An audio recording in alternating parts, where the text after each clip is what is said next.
शंकरपुर गाँव रे गोटे समय बड़ जमीदार परिवार थिला। किंतु समयर खेଳରେ ସେହି जमीदारଙ୍କ ସବୁ ଜମିକୁ ନେଇ ଗାଁ ଲୋକ ମିଶିକି ଥାନାରେ କେସ୍ କରିଦେଲେ। ସେହି କେସ୍ ଜିତିବାକୁ ଯାଇ ସବୁ ସମ୍ପତ୍ତି ଧୀରେ ଧୀରେ ଶେଷ ହୋଇଗଲା। ପରିବାର ଗରିବୀରେ ଡୁବିଗଲା। ଦିନକୁ ଦିନେ ହାତ କମାଇ କରିବାକୁ ପଡୁଥିଲା। ସେହି ଗରିବ ଜମିଦାରଙ୍କ ପୁଅର ନାମ ଥିଲା ଆଶିଷ। ଛୋଟ ଦିନରୁ ସେ ମାଙ୍କ କଷ୍ଟ, ବାପାଙ୍କର ଲଜ୍ଜା, ଲୋକଙ୍କର ଅବହେଳା ସବୁ ଦେଖିଥିଲା। ସାଙ୍ଗମାନେ ଜମିଦାରଙ୍କ ପୁଅ ବୋଲି ମଜା କରୁଥିଲେ, କିନ୍ତୁ ମନରେ ସେ ସବୁଦିନ ପୋଲିସ ଅଫିସର ହେବାର ସ୍ୱପ୍ନ ଦେଖୁଥିଲା। ଦିନେ ସ୍କୁଲରୁ ଆସି ସେ ବାପାଙ୍କୁ କହିଲା, ବାପା, ମୁଁ ବଡ଼ ହେଲେ ପୋଲିସ ହେବି, ଏହି ଗାଁରେ ନ୍ୟାୟ ଆଣିବି।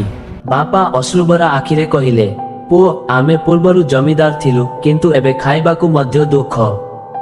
କେମିତି ପୋଲିସ ପଢ଼ିବୁ? କିନ୍ତୁ ଆଶିଷର ମନୋବଳ କେବେ ହାରିଲାନି। ଗାଁର ହୋଟେଲରେ କାମ କରି ସେ ପଢ଼ାର ଖର୍ଚ୍ଚ ଯୋଗାଇଲା। ବହି କିଣିବାକୁ ଟଙ୍କା ନଥିଲା। ସେ ପୁରୁଣା ବହି ସାଙ୍ଗମାନଙ୍କୁ ମାଗି ପଢୁଥିଲା। ରାତିରେ ଦୀପ ଆଲୋକରେ ପଢୁଥିଲା। ତା ସହିତ ରାତି 4ଟା ବେଳୁ ଉଠି ଦୌଡୁଥିଲା, ଏକ୍ସରସାଇଜ କରୁଥିଲା, ସ୍ୱପ୍ନକୁ ଆଗେଇ ନେଉଥିଲା। ଲୋକମାନେ ମଜା କରୁଥିଲେ, ହା ହା ହା ହା ହସୁଥିଲେ। ଏହି ଜମିଦାରଙ୍କ ପୁଅ ପୋଲିସ ହେବ, ଏହା କେବେ ସମ୍ଭବ ନୁହେଁ। କିନ୍ତୁ ସେହି କଥାଗୁଡ଼ିକ ଆଶିଷଙ୍କୁ ଭଙ୍ଗିଲାନି, ବରଂ ଆଉ ଶକ୍ତି ଦେଲା। କିଛି ବର୍ଷ ପରେ ପରୀକ୍ଷା ଦେଲେ ଆଶିଷ। ମହାପରୀକ୍ଷାର ଫଳାଫଳ ଆସିଲା। ସମଗ୍ର ଗାଁ ଆଶ୍ଚର୍ଯ୍ୟ ହୋଇ ପଡ଼ିଗଲେ। ଆଶିଷ ପୋଲିସ ଅଫିସର ହୋଇଗଲା। ସେହି ଗାଁରେ ଯେଉଁଠାରେ ଲୋକମାନେ ତାକୁ ହସୁଥିଲେ, ଆଜି ସମ୍ମାନର ସହିତ ସାର୍ ବୋଲି କହୁଛନ୍ତି। ମାଙ୍କ ଆଖିରେ ଗର୍ବର ଲୁହ, ବାପାଙ୍କ ମୁହଁରେ ଗର୍ବର ହସ। ଆଶିଷ ସାର୍ଥକ କରିଦେଲେ।